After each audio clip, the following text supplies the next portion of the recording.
So I got a little bit of a feel-good, funny story for all of you. At this Genshin Impact game. Now, I've never played this game.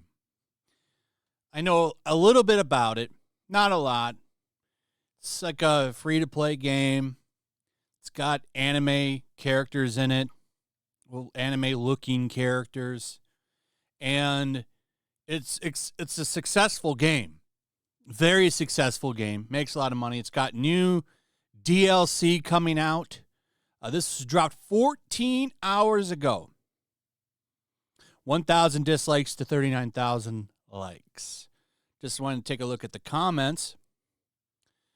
Not really anything controversial. Just seems like excited people. But there's a reason that I'm talking about this game. And that's because apparently there was a boycott. They had some kind of a boycott. People are mad because the game whitewashes characters. So a lot of the typical mob, he, him, they, thems, they're very upset about this. They wanted authentic representation in a game with anime-looking characters in it. Character behind her has a tail, but we want actual representation. That makes no sense, but they're upset. So they have a petition out with an impressive number of signatures, 104,000 signatures, and it failed. The company made 10% more money. They had a revenue increase of 10%. Which I find absolutely hilarious because of the boycott. So here are the specifics. Let me summarize this article for you and let you have a more clear picture of what's going on. So despite the company's revenue increasing by nearly 10% in July, the boycotters, the woke they, thems, he, hims, are still upset over what they think is cultural appropriation and whitewashing in the game. And they're demanding more authentic representation and respect for indigenous cultures. And, despite their little efforts, including that petition with over 104,000 signatures, the company's revenue is still going up. But don't worry, the boycotters have vowed to escalate the actions that they've put out there, and they're still going to criticize MiHoYo's responses. These idiots. I love this. This boycott's about as effective as the Hogwarts Legacy boycott, ladies and gentlemen.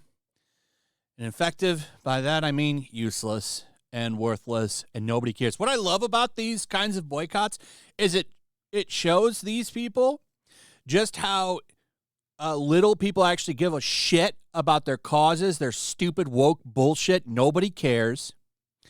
And as loud as they want to be, and this is loud, 104,000 signatures is loud.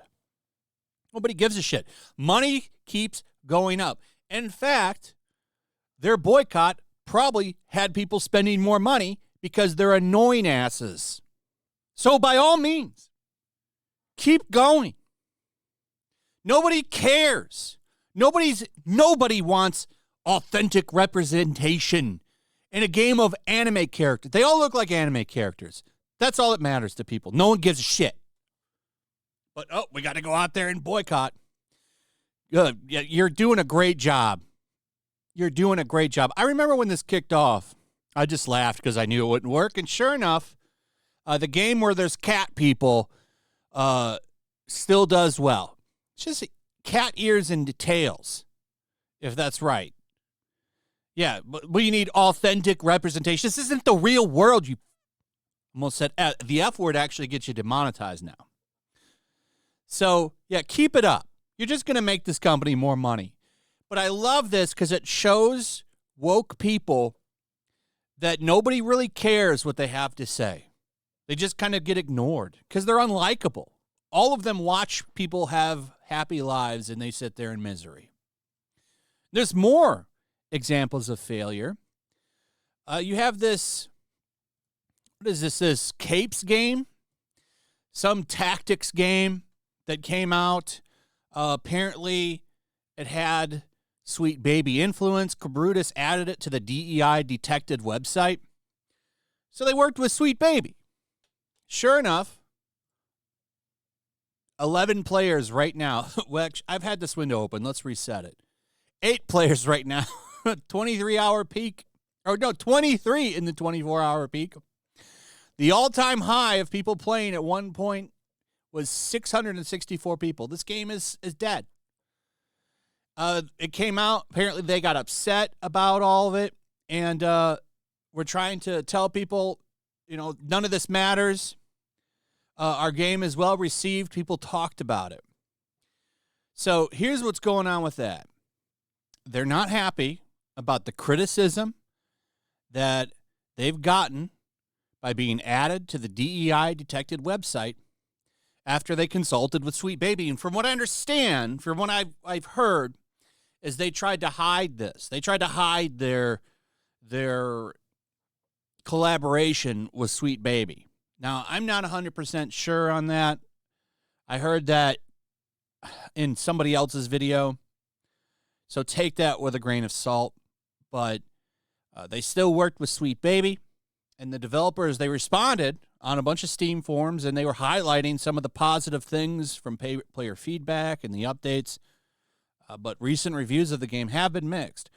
Players are criticizing the game's gameplay, the characters, and its tone, calling it inconsistent, and apparently it's got technical issues. The game has seen a decline in engagement, and I just showed you that. Like, no one cares about this game. I mean, obviously. If they did, there'd be a lot more people playing it. So it's a complete failure.